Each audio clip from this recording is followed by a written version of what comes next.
Hello and welcome to the Churros y Tácticas Podcast. It is Monday, March 22nd. This is your host, Kiyan Sobhani. Today's Churros is going to be a little bit different because Diego literally can't record today and probably can't record tomorrow. And unfortunate, of all the podcasts he missed the one where he could have rolled the R's until infinity. It could have gone forever and ever because Barcelona actually looked... like even me sitting here, I'm like, well, maybe Diego was right. Maybe Laporta is some kind of black magic and everything there's just rainbows everywhere now and everything is going to go back to Cruyff dominating the earth. I don't know. So this would have been a perfect one for him to do, but alas, he had to miss it. So we're going to do something different today. We're not going to recap what happened this weekend in La Liga. We are just going to ride the wave of the Xabi Alonso news, who obviously, if you haven't heard yet, he is signed as Borussia Mönchengladbach's head manager, which is great for him. And it's been big news and possibly bigger news than if anyone else gets that manager job, it's probably not blowing up the internet as it is if it is Xabi Alonso, because he's a very universally loved figure. So I thought this is a great opportunity to reach out to Phil Ball. Phil Ball, obviously author of many books. The one you might know most is The White Storm, but he's very well connected with Real Sociedad. He has been there for a long time, and when I reached out to him today to talk about Xabi, he said, yeah, sure, I actually saw him this morning, and I said, great, maybe so he stepped away from his work for about 10-15 minutes or so, and we talked about Xabi. We even talked about Odegaard at the end there because, he obviously is Real Sociedad fan, so he knows all about Martin Odegaard as well. So we talked about his performance yesterday a little bit. So a lot of Xabi Alonso talk, and I thought it was a really fun conversation. So hope you guys enjoy it. Without further ado, here's the great Phil Ball. All right, very thrilled to be joined by Phil Ball on this momentous occasion because anytime anything happens with Real Sociedad and anything really that we can drag in Phil Ball for, we will, because he is like the Real Sociedad guy. So we're very thrilled that Phil Ball is here. Phil Ball, how are you doing? I'm fine, Kiyan. Thanks. Yeah, absolutely fine. The Real Sociedad guy. That's right. Well, of course, it's not a great day to be a Real Sociedad guy after last night's result. But perhaps we won't mention that. Yeah, I don't know what game you're talking about. I'm not sure what you're referring to. Real Sociedad are having a great season. Real Sociedad won, Barca 6. Yeah, I knew you wouldn't like to mention that. But anyway, there you go. Well, obviously today's news about Xabi Alonso going to Borussia Mönchengladbach, the person I immediately thought of was you. And I've actually done a little bit of scouting report with Xabi Alonso as a manager, mostly because we were all intrigued as Real Madrid fans when he announced that he was going to become a manager. Even though we had no idea what kind of manager he would be, but just given that his brain, his aura, his maturity, his playing style, everything, it just got us a little bit excited. So he became a Real Madrid youth team manager, then obviously went to Real Sociedad B. And now he's going to Borussia Mönchengladbach. And I immediately thought of you because I wanted to kind of maybe understand more about him. You live close to him, do you? That from what I understand, you're not far from him, right? Yeah, he lives. He's got the kind of flat right above the supermarket, right at the top. I won't say which supermarket, and he's right at the top. So he's got great views. I'm a bit further down on the ground. I'm about like 300 yards away from him. So yeah, I see him from time to time. He hangs around the neighbourhood, and it was one of the reasons why he came back here. I think because for you, the Basques are pretty discreet. The Basques are discreet.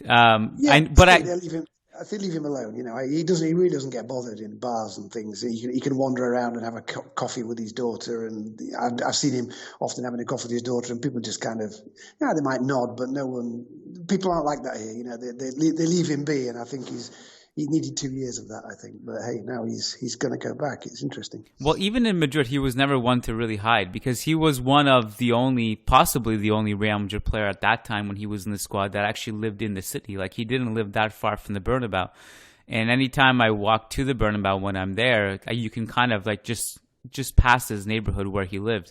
So I guess he kind of likes that lifestyle where he likes to kind of arrive like in the city and not so much with the mansions in the hills outside the city. But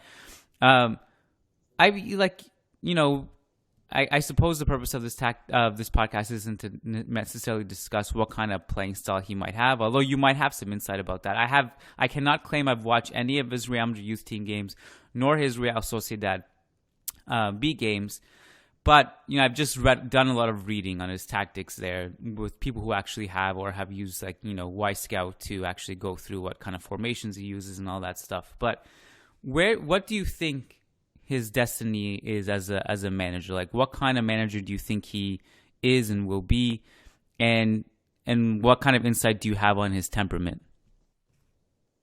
Well, I think, a lot of those things are, as you say, sort of implicit from his playing style, aren't they? I mean, I don't think it's a standard fact that, the position of a player, when he was a player, as it were, necessarily determines what kind of coach they'll become. I mean, the players tend to become coaches, and not always the case. I mean, maybe Mourinho being perhaps an exception there, but Mourinho was a goalkeeper, wasn't he? I mean, he wasn't a very good one, but there seems to be a rule that holds fast, and I think that certainly for players like Alonso, he was such a strong exponent of his position. Even when he was a younger player, even before he became famous, he was playing in that what they call the pivot position in Spanish, and essentially, I suppose a defensive midfielder who was offensive because of the way he played and because of his own strategic vision of the game. And I mean, the point about Alonso again was that he didn't really have the classic attributes of a footballer, particularly when he was younger. He was kind of small and fat when you see him playing in Antiguoco in the youth team here in San Sebastian. He's a sort of chubby little guy. He doesn't look like the kind of person who turned into that boss model. But he or even the kind of player he became, that sort of elegance. And I think that because he marked that style, I think, at this club as well. And, Real Sociedad, since Alonso, have produced all these players, Zubimendi being the latest one, who's very much in the Alonso line of things, It's become an obsession in this particular region, to be like, it's not to be like Alonso, but, it leaves a kind of legacy. And so what I mean is that because he's got such he had such a marked way of playing, I think it's inevitable that you'll see that in his style of coaching. I mean, you could probably say it's like Guardiola, and I think I think that's the case so far. There's not masses of evidence, and also you have to take into account the fact that, when you coach a B team, I think this was the case at Madrid and here at Real Sociedad, you don't get too much choice about your recruits. What happens is that the recruits that you get, it happened in Madrid certainly, when you took over, it was for a year, wasn't it? You get the recruits that come up from the youth team below into the B team. It's not B teams very rarely go around purchasing players. They do from time to time, but it's not a big policy, particularly at Real Madrid and particularly at Real Sociedad. There's very much a kind of vertical policy of just keeping people moving up. So you get who comes up, and that means that you have to deal with that. That's not easy. I think that needs a special kind of person. B team coaches, I think, are an overlooked sort of breed, if you like. And so far, Alonso has proved good. And you have to say that just because Alonso has this charisma and reputation about an intelligent guy, great player, that doesn't mean for a moment that he was or is going to succeed, as a coach. But so far, it seems that he's doing well. He did well at Madrid. They wanted him to stay. He came back to San Sebastian for, I think, different reasons. We can get onto that in a moment. But, yesterday, Real Sociedad B beat Athletic away, which was a great result given the other result against Barca, which put them top of that Segunda B section, which means that, they're in the playoffs for possible promotion to the Segunda A to next season. And that would, be, again, a great legacy for Alonso to have left. So he's done well. Do you so you said so many things, and I'm just trying to frantically take notes so that I could remember No, it's great. It's fantastic. I just wanted to remember to bounce back to some of them. But so for example, because you mentioned some of the temperament and his personality and stuff. One of the interesting things about, there's a parallel with Real Madrid with Raul, for example. So Raul, obviously a completely different position than Xabi Alonso. and but also has like the same kind of reputation of being a cerebral, intelligent player.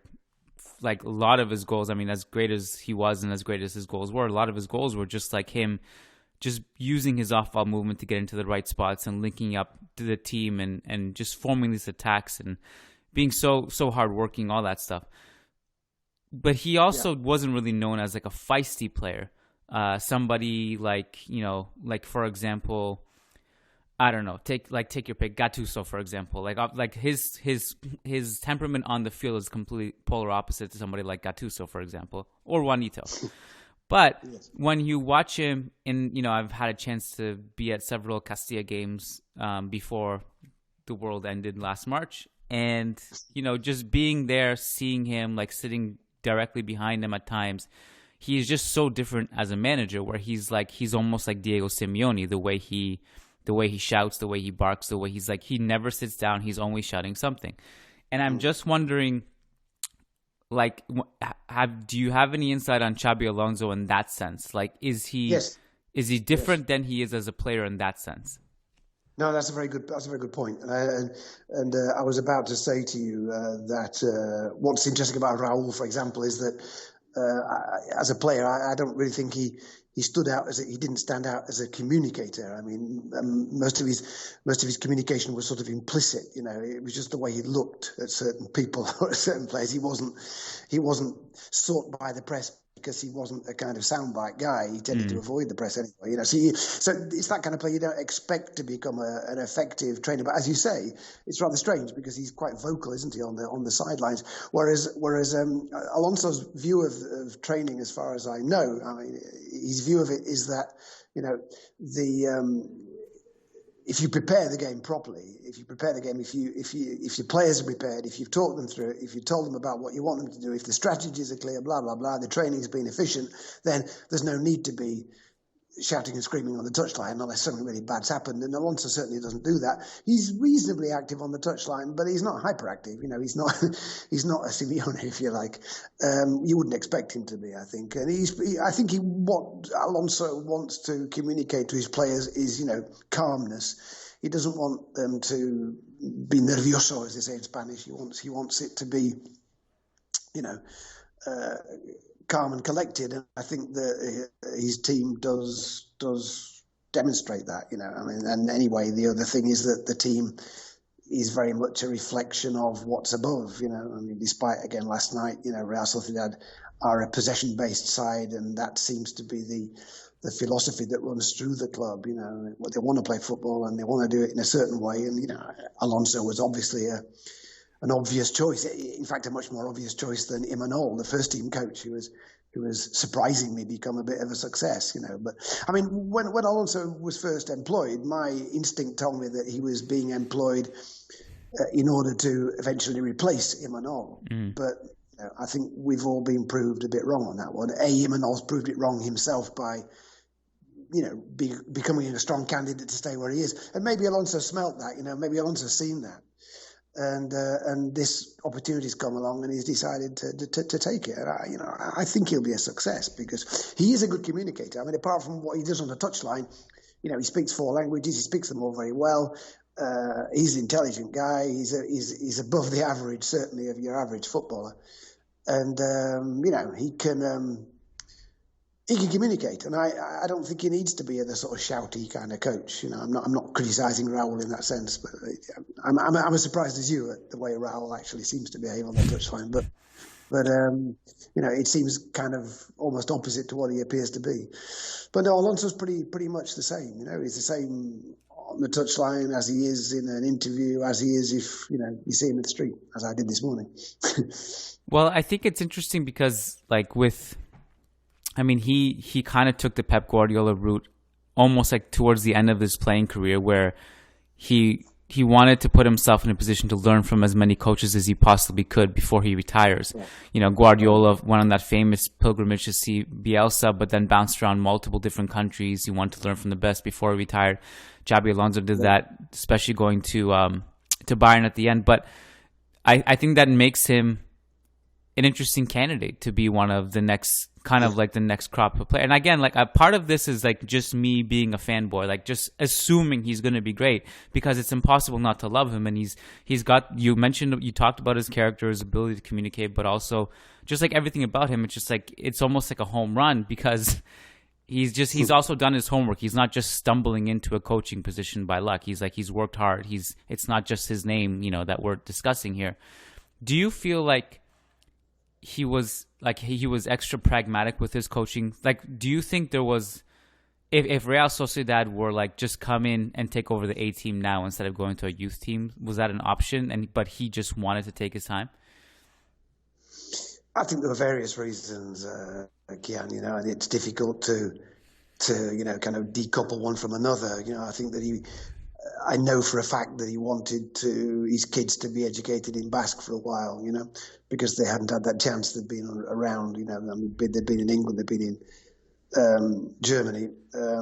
And he wanted a bit of Basque schooling. That's why I'm slightly surprised that he's going. I think what might happen, I don't wish to pry into the personal life of Xabi, but I think what might happen is that his family will stay here for the time being, and they'll continue perhaps to be schooled in the Basque language. That's what I mean. They're being educated in the Basque language. I think that's important to him and his wife, who's also a Basque speaker. So I don't think I don't think the whole thing is going to go over to Germany. I also think that he came back because he knows the scene. It's his club, as it were. It's his childhood club, and of course, what better place to start to really learn his craft. I also think that he probably, I don't wish to be cynical, but he was looking below and he saw Raul had come back. And Raul is always going to be the kind of crown prince, isn't he? In the end, that's surely part of Madrid's future configuration. Let's say whether Alonso was going to be that. Alonso was a great figure at Madrid, but not compared to Raul, if you like, if you want to make odious comparisons. What's interesting about Germany also, Kiyan, is that Uli Hoeneß said a while ago, didn't he, that we've got to get Xavi back to Bayern. And again, he praised the very qualities that you mentioned about 5 minutes ago. That he was intelligent, he was the kind of guy that understood German football, he spoke fluent German. We've got to get him back. And so, what this might be in terms of Xabi Alonso's own perspectives, might be that he simply thinks that Borussia Mönchengladbach, not a bad way to step up to Bayern, hey, whatever. I mean, that could be his. I don't say that that's specifically his long-term plan, but I'm absolutely sure that's there or thereabouts. If Alonso continues to be successful as a coach, then there's no way he's going to stay at. I'm not. There's no disrespect to Mönchengladbach. They're a reasonable mid-table German side, and in fact, mid to upper, I imagine, in German terms. But that's probably not what you'd expect to see Alonso doing in the end, is it? In the end, you think, well, the guy's going to get one of the big ones, isn't he? Well, it's that's funny. It's funny just being. Sorry, I cut you off. No, go on. Well, it's funny being active on Twitter and just seeing the three different fan bases all celebrating like today, as if the Liverpool fans saying, well, he started his journey to become a Liverpool manager. The Bayern fans saying that, and the Real Madrid fans saying the same thing. So maybe he makes a stop at all three. I'm not sure. But before I let you go, Phil, can you indulge me on like 30 seconds of Odegaard talk? I just have something very specific to ask you regarding him. Yeah. I think about Odegaard. He's my hero. Okay. So yesterday he had his best performance of the season against West Ham. It was fantastic. Just fantastic performance all around. And reminded you of the Real Sociedad version of himself. Exactly. And a lot of Real Madrid fans, a small percentage of Real Madrid fans take issue with they go at his character, calling him impatient. Well, if he didn't want to play for us, he can go somewhere else. Like he didn't, he's impatient, and he's not bigger than the club. Blah blah blah. As somebody who also like the way you kind of you have good connections with Real Sociedad. You live in the area. I believe your son actually played with Martin Odegaard at some point. You see him around when he was there. What would you say to those people who go at his character about that? I can see it from both sides, Kiyan. You know, it's a difficult one to resolve, isn't it? You know, I felt slightly wounded, and I think people did here when Zidane sort of panicked and brought him back. You know, and I know that the 2-year loan period was just a verbal pact, but I felt that Zidane, having done that, you know, should have given him some playing time. But then again, you know, he wasn't fully fit, and that I think had an influence on him not really doing much before Christmas. But you know, it's a very simple thing for me, Kiyan. It's very simple. I mean, when he was playing for Real, you know, that period before Christmas where he was fully fit, he'd been given the, you know, Imanol had just shown confidence in him. He just gave him the ball and said, "You play, you're the boss." It was just astonishing. You know, I wrote that article, you know, for Liga Fever, and I stand by it.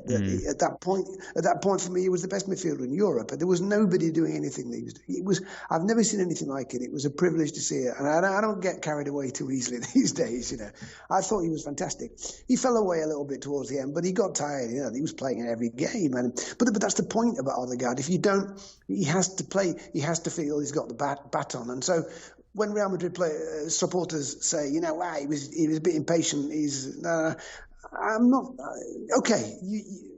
To some extent, you can see that, but I just think he sort of looked around and he smelt it. He thought, you know, there's something's wrong here. You know, he's brought me back, but I'm fit. You know, but I'm not being given the baton. You know, and Isco is maybe being given the baton before me, or Asensio, or, you know, maybe a little bit of resentment coming in. I mean, he's a young guy, but to be honest, as a person, he seems to be a great guy. He's very modest, much more than I thought, you know, very modest, very intelligent. And I think he's far too bright to have made the kind of mistake that some of the Madrid supporters are suggesting. I think that what he wanted was playing time, and if he wasn't going to get it, well, hey.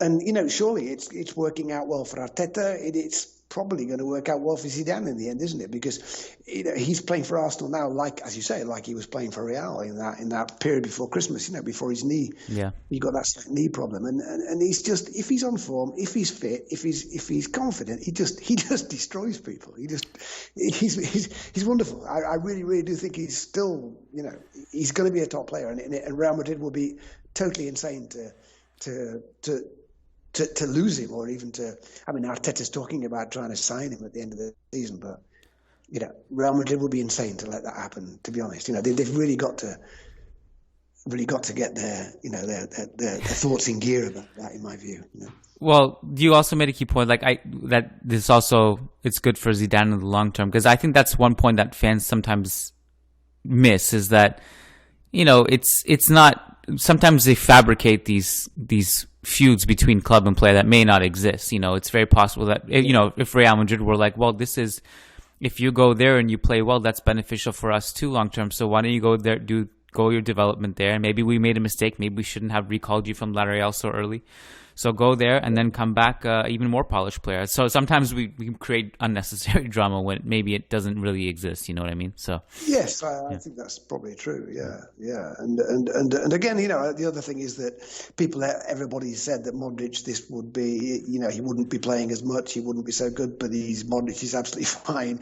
Toni Kroos is absolutely fine. You know, and in the end, that's not necessarily the exact position that you would expect to see Odegaard in, and he'd be sort of forward of them. But, you know, it's not easy. It's not easy getting into the Real Madrid first team and staying there as as titular every week, is it? I think in that sense, the Real Madrid fans might be right. I don't think Odegaard had the right, if that's what he thought, to just immediately be given the baton like he was given it at Real Sociedad. You know, it's a slightly different scene. Even I'm prepared to admit that. You know.